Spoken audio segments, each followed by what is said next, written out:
Kebanyakan dari para korban-korbannya ini itu dibunuh dengan cara dicekik, namun ada juga dengan cara yang digorok, bahkan sampai ditembak.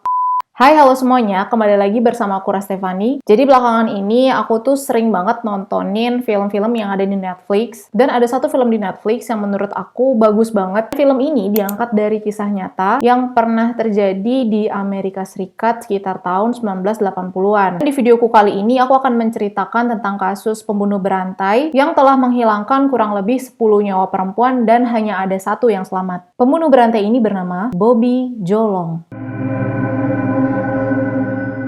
Bobby Jolong merupakan anak dari pasangan Joe Split dan ibunya Lula yang lahir pada 14 Oktober 1953 di Virginia Barat, Amerika Serikat. Saat Bobby masih kecil, ayah dan ibunya bercerai sehingga Bobby tinggal bersama ibunya di Florida. Seperti kisah-kisah pembunuh berantai pada umumnya, biasanya si pembunuh berantai ini memiliki kisah masa lalu yang cukup kelam, di mana Bobby Jolong ini sendiri dibesarkan oleh ibunya yang pada saat itu mungkin tidak memberikan contoh yang baik kepada anaknya. Jadi ibunya Bobby ini dulu bekerja sebagai pelayan bar dan dia sering mengenakan pakaian-pakaian yang sangat terbuka. Dia juga sering banget ngebawa pria-pria asing ke dalam rumahnya. Padahal kalau kalian tahu, si Bobby ini itu tuh masih tidur sekamar bareng sama ibunya, seranjang bareng sama ibunya, sampai dia umur 13 tahun. Kalian bayangin aja, si ibunya sering banget ngebawa pria-pria asing ke rumah untuk tidur bersama, yang mana konotasinya itu tidur secara intim, sedangkan di sebelahnya itu ada anaknya, si Bobby, juga tidur di situ. Kayak gak habis pikir banget orang tua ngelakuin hal kayak gitu padahal ada anaknya. Setelah beranjak dewasa, akhirnya si Bobby ini menikah dengan perempuan yang bernama Cynthia, yang mana Cynthia ini adalah temannya dia waktu masih SMA. Dan pada pernikahan tersebut, mereka dikaruniai 2 orang anak. Lalu setelah pernikahan mereka, sempat ada kejadian yang ngebuat Bobby ini tuh tiba-tiba berubah. Jadi si Bobby ini mengalami kecelakaan yang mengakibatkan cedera pada bagian kepalanya. Dan sejak saat itu, Cynthia menyadari kalau Bobby ini tiba-tiba bertindak aneh, dia tuh menjadi temperamen, sering ngelakuin kekerasan fisik ke Cynthia. Bahkan lama-kelamaan si Bobby ini jadi sangat terobsesi dengan yang namanya seks. Pada akhirnya di tahun 1980 mereka bercerai, Cynthia membawa anak-anaknya pergi. Nah, setelah perceraian dengan istrinya Cynthia ini, kemudian Bobby itu mulai ngelakuin hal-hal kriminal, yakni mulai memperkosa beberapa wanita dengan cara mencari-cari wanita ini di iklan baris. Jadi iklan baris itu kalau kalian tahu, iklan yang dipasang di koran untuk ngejual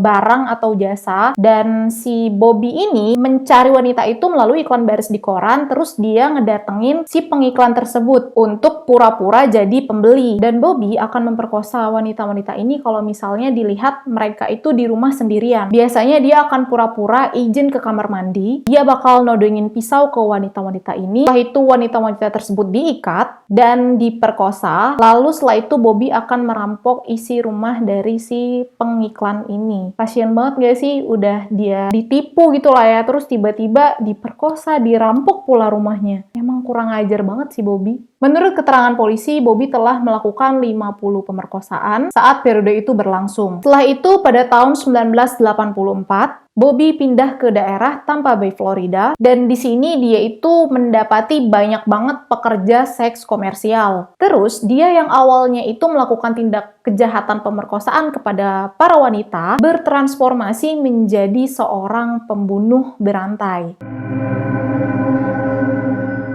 Bobby Jolong ini melakukan aksinya dengan cara merayu para wanita-wanita ini untuk masuk ke dalam mobilnya. Setelah itu, dia akan memperkosa satu persatu para wanita ini. Dan setelah itu, Bobby akan membawa ke tempat yang sepi, di mana tempat si wanita-wanita ini akan dibunuh. Kebanyakan dari para korban-korbannya ini itu dibunuh dengan cara dicekik, namun ada juga dengan cara yang digorok, bahkan sampai ditembak. Dalam kurun waktu 5 bulan telah terjadi pembunuhan terhadap 8 korban wanita yang bernama Artis Wick, Lana Long, Michael Sims, Elizabeth Loudenbeck, Vicky Elliott, Chanel William, Karen Dinfren, dan Kimberly Hobbs. Sampai selama 8 bulan pun polisi nggak bisa nemuin siapa pembunuh dari 8 para korban ini. Suatu hari pada tanggal 3 November 1984, seorang remaja yang berusia 18 tahun bernama Lisa McVey lagi ngendarain sepedanya pada jam 2 dini hari setelah dia pulang dari kerja. Jadi pada saat itu si Lisa McVey ini memang lagi double shift sehingga dia harus pulang telat atau pulangnya tuh malam banget. Nah, pas dia lagi ngendarain sepedanya menuju rumah, tiba-tiba ada seorang pria narik si Lisa McVey ini diseret dibawa masuk ke dalam mobil dan udah pasti si laki-laki itu adalah Bobby Jolong. Pas sudah di dalam mobil, si Lisa McVey ini diperkosa dan matanya itu ditutup sama si Bobby. Setelah itu Lisa dibawa pergi ke apartemennya Bobby. Yang nggak Bobby ketahuin di sini, sebelum dia menculik Lisa, emang Lisa ini itu udah mengalami yang namanya depresi dan ingin bunuh diri. Jadi si Lisa McVey ini hidupnya tertekan banget dan udah nggak kuat, pingin banget dia mengakhiri hidupnya karena dia itu sering banget mendapatkan pelecehan seksual dari cowok neneknya. Gila nggak tuh? Dia punya nenek, neneknya punya cowok, cowoknya memperkosa dia. Dia tuh masih kecil banget, sedangkan neneknya umur berapa, terus si cowoknya juga umur berapa. Mulai gila.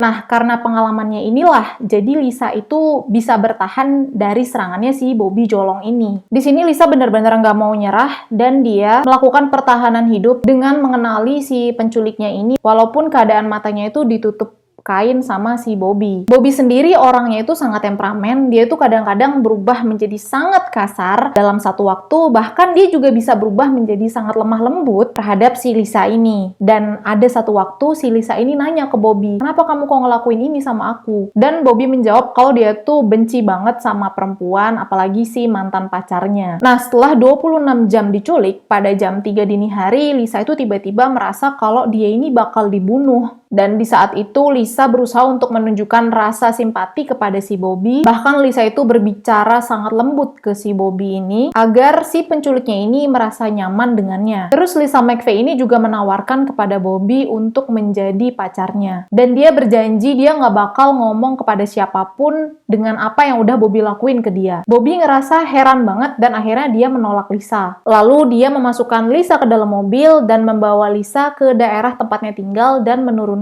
dia di sana. Jadi si Lisa ini nggak dibunuh guys, dia cuma diturunin aja, terus abis itu pas dia kan masih pakai penutup mata gitu. Terus si Bobby tuh bilang, "Kamu jangan buka dulu penutup matamu sampai 5 menit baru kamu buka." Pokoknya setelah dia dibuang, si Lisa ini kan udah nangis banget ya karena dia merasa dia akan dibunuh. Ternyata tidak, pas dia buka penutup matanya, langsung dia lari ke rumahnya. Nah, sampai di rumahnya nih, bukannya dia itu ditanya sama neneknya, "Kamu tuh kemana aja?" Bukannya ditangisin, "Kamu tuh aduh mengkhawatirkan segala macam." Dia itu malah dimarahin. Dia dibilang keluar sama cowoknya, sama pacarnya. Padahal kenyataannya Lisa diculik dan dia itu diperkosa. Gak habis pikir banget sama neneknya Lisa ini. Terus si neneknya Lisa ini langsung nelpon ke polisi karena emang sebelumnya itu udah melakukan laporan kalau Lisa menghilang. Si Lisa ini tiba-tiba udah muncul, udah datang ke rumah, tapi dia nggak kenapa-napa kok.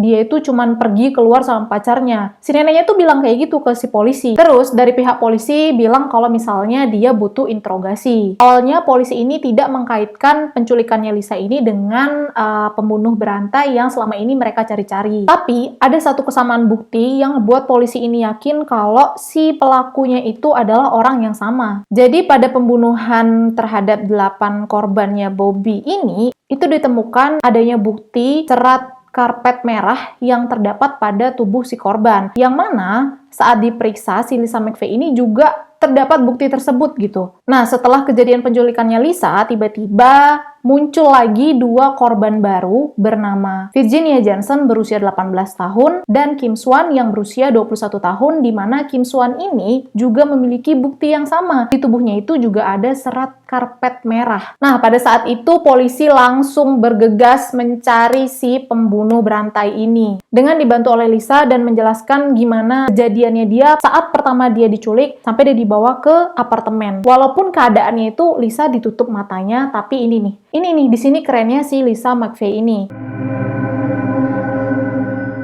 Pertama, saat Lisa diculik dan dibawa ke apartemennya si Bobby, Lisa itu ngintip dari bawah matanya, kan dia ketutup tuh matanya. Terus dia tuh ngintip-ngintip gitu dari bawah matanya. Terus dia ngelihat di dashboard mobilnya ini ada tulisan Magnum, yang mana mengacu pada mobil keluaran 1978. Dan ada momen di mana Bobby ini sempat mampir ke ATM 24 jam, dan Lisa ini bisa tahu karena dia bisa mendengar bunyi dari mesin ATM itu sendiri. Yang kedua, pada saat Lisa dibawa ke apartemennya ini, dia juga ngintip lagi tuh dari bawah matanya. Terus dia juga ngehitung berapa anak tangga yang ada di apartemen tersebut. Jadi dia tuh berusaha banget untuk mengingat biar nanti pas dia ketemu polisi itu tuh bisa dijadikan kesaksian atau bukti gitu untuk mencari siapa pelakunya. Lalu yang ketiga, ada momen dimana saat Lisa itu lagi diperkosa, dia itu meraba wajahnya si Bobby. Jadi di sini dia bisa tahu gimana bentuk wajahnya, terus bentuk matanya, bentuk bibirnya, bentuk hidungnya, bahkan kumisnya yang tipis dia tuh bisa ngerasain. Jadi terbayanglah si pembunuhnya itu bentuk wajahnya itu kayak gimana walaupun dia nggak ngelihat secara langsung. Nah yang keempat, waktu Lisa ini minta izin ke Bobby karena dia ini mau pipis, dia masuk ke kamar mandi dan dia di sini bisa ngebuka penutup matanya. Terus dia nih kayak berpikir gimana caranya dia meninggalkan jejak di sini, dan akhirnya pinter banget nih anak, dia itu naruhin jejak-jejak sidik jari di cermin kamar mandi, di bawah kloset, bahkan di gantungan handuk itu dia pegang-pegangin gitu biar misal dia meninggal terus polisi mencari pelakunya itu bisa ketahuan kalau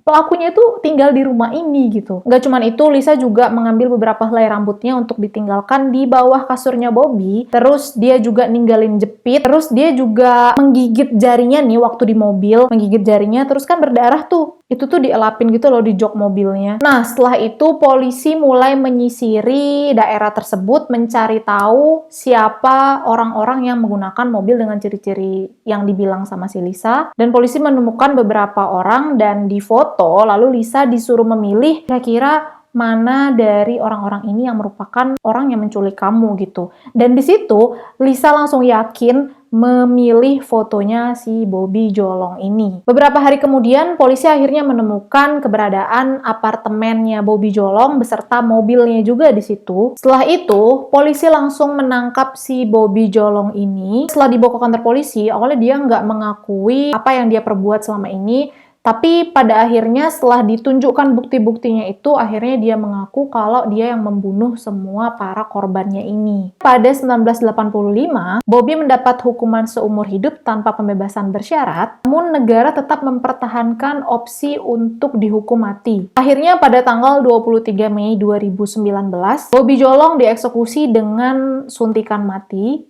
Dan eksekusi tersebut dilihat oleh Lisa McVey yang berada di barisan terdepan. Dan Lisa mengatakan, saya ingin menjadi orang pertama yang dia lihat sebelum dieksekusi. Bobby dinyatakan meninggal pada jam 6.55 pagi tanpa membuat kata-kata terakhir. Setelah sekian lama kejadian itu berlalu, akhirnya Lisa McVey ini menikah. Dia juga mengejar karirnya di bidang hukum berdasarkan dari pengalamannya yang dia miliki tersebut. Dan saat ini Lisa juga menjabat sebagai wakil sheriff spesialis kekerasan seksual. Lisa juga menjadi wakil sumber daya sekolah dan motivator untuk memberdayakan para korban kekerasan seksual. Nah, dari cerita ini menurut kalian apa sih yang ngebuat Bobby ini tuh bisa menjadi orang seperti itu dan berani melakukan hal-hal tersebut? Apakah karena pengaruh dari kehidupannya dia di masa lalu bersama ibunya? Atau mungkin kalian bisa tulis di kolom komentar gimana pendapat kalian tentang si Bobby Jolong ini, karena aku juga pengen denger opini kalian tentang kasus ini.